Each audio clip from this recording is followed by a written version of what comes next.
പ്രത്യേകിച്ച് ഈ കൂട്ടായ്മയുടെ പേര് വെച്ചിരിക്കുന്നത് എഫാത്ത ആണ്. ഈ എഫാത്ത എന്ന വാക്കിന്റെ ഒരു വലിയൊരു പ്രത്യേകതയുണ്ട്. ഈ അപ്പോസ്റ്റൽസ് എല്ലാ ഗോസ്പെൽസ് എഴുതുന്നത് ആ കാലത്തിൽ കൂടുതൽ സംസാരിക്കപ്പെടുന്ന ഗ്രീക്ക് ഭാഷയിലായിരുന്നു. പക്ഷേ അവരെഴുതിയ ഗോസ്പെൽസിൽ ചില ഒരു 5-6 സ്ഥലത്തിൽ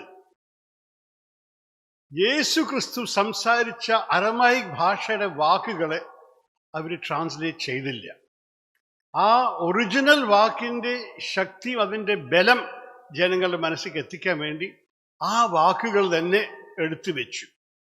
അങ്ങനെയാണ് മാർക്കിന്റെ ഗോസ്പലിൽ എഫാത്ത എന്ന് പറഞ്ഞ വാക്ക് അദ്ദേഹം മാറ്റാതെ വെച്ചത് ഗ്രീക്ക് വാക്കല്ല, അത് അരമയിക് ഭാഷയിലത്തെ ഒരു വാക്കാണ്. ഒരു കഥയാണ്. ഒരു മനുഷ്യന് ഡെക്കാപോളിസ് എന്ന് പറഞ്ഞൊരു നഗരത്തിൽ ഒരു മനുഷ്യന് കേൾക്കാനും സംസാരിക്കാനും സാധിക്കാത്ത കാരണം ബാക്കി എല്ലാവരും അദ്ദേഹത്തിനെ മാറ്റി വെച്ചു. അദ്ദേഹത്തിന് സ്ഥാനം കൊടുത്തില്ല, അദ്ദേഹത്തിൻ്റെ ഒപ്പം സംസാരിക്കാൻ സാധിച്ചില്ല, അവർ പറയുന്നത് അദ്ദേഹത്തിന് മനസ്സിലാക്കാൻ സാധിച്ചില്ല. അപ്പൊ അദ്ദേഹത്തിനെ ഉപേക്ഷിച്ച പോലെയായി.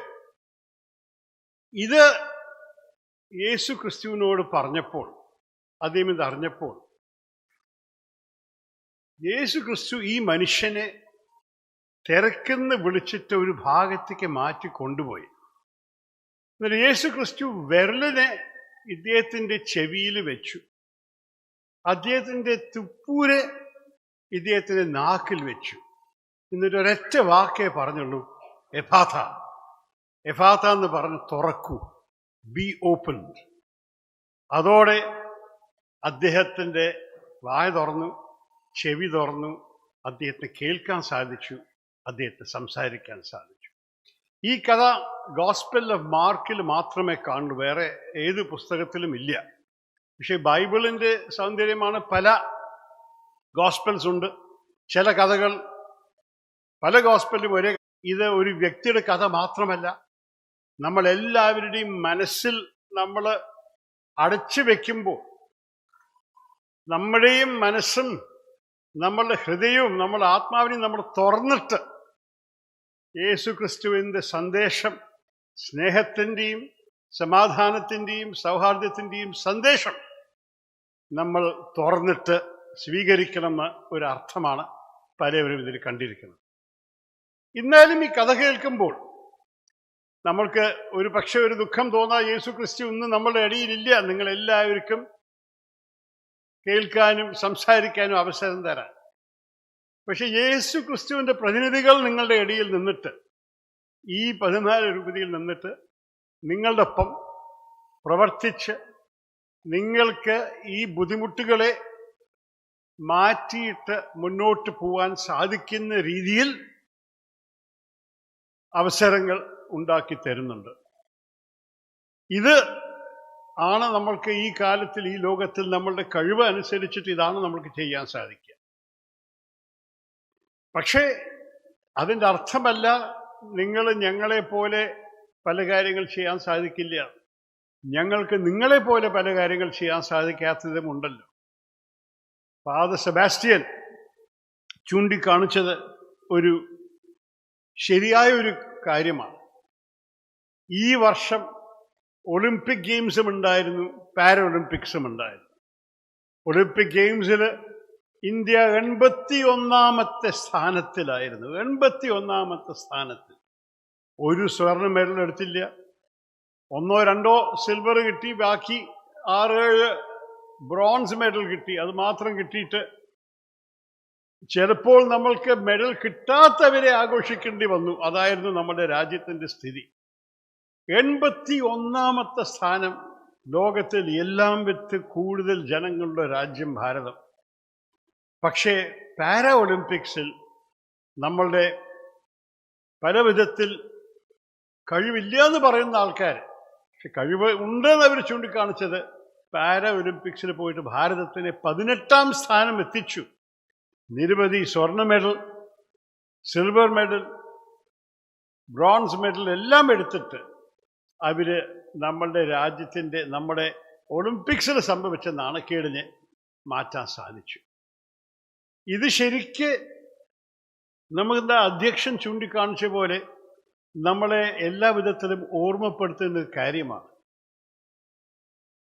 ബുദ്ധിമുട്ട് അനുഭവിക്കുന്നവര് ഡിസേബിൾഡ് എന്ന് പറയാൻ പാടില്ല. ഈ കാലത്ത് ഇംഗ്ലീഷിൽ ഡിഫറൻ്റ്ലി ഏബിൾഡ് എന്നാണ് പറയുക. വേറെ രീതിയിൽ അവർക്ക് അവരുടെ കഴിവ് കാണിക്കാൻ സാധിക്കും. ഇന്നലെ ഞാനൊരു വ്യക്തിയെ കണ്ടു, സ്പോർട്സ് എടുത്തു. എന്നിട്ട് വീൽ ചെയർ ഗെയിംസിൽ പോയിട്ട് ഈ വ്യക്തി ഷോട്ട് പുട്ടിലും ഡിസ്കസ് ത്രോയിലും ഗോൾഡ് മെഡൽ മേടിച്ചു. കുറച്ച് കഴിഞ്ഞ് അദ്ദേഹം വീൽ ചെയർ ടെന്നീസ് കണ്ടു. ഈ വീൽ ചെയറിൽ ഇരുന്നിട്ട് ടെന്നീസ് കളിക്കാൻ സാധിക്കുമെന്ന് അദ്ദേഹം അറിഞ്ഞിട്ടുണ്ടായിരുന്നില്ല. അദ്ദേഹം അത് പഠിച്ചു. 2 വർഷത്തിൻ്റെ അകത്ത് ഒളിമ്പിക്സിൽ പോയിട്ട് അദ്ദേഹം ഭാരതത്തിൻ്റെ പേര് ശരിക്ക് പ്രകാശിപ്പിച്ചു. ഈ വീൽ ചെയറിൽ ടെന്നീസ് കളിച്ചിട്ട് ഗോൾഡ് മെഡൽ ജയിച്ചു. ലോകം മുഴുവൻ കളിച്ചിട്ട് US ഓപ്പൺ, ഓസ്ട്രേലിയൻ ഓപ്പൺ ഒക്കെ അദ്ദേഹം വീൽ ചെയറിൽ ജയിച്ച് വന്നിട്ട് നമ്മുടെ രാജ്യം അദ്ദേഹത്തിന് ഒരു പത്മശ്രീ കൊടുത്തു.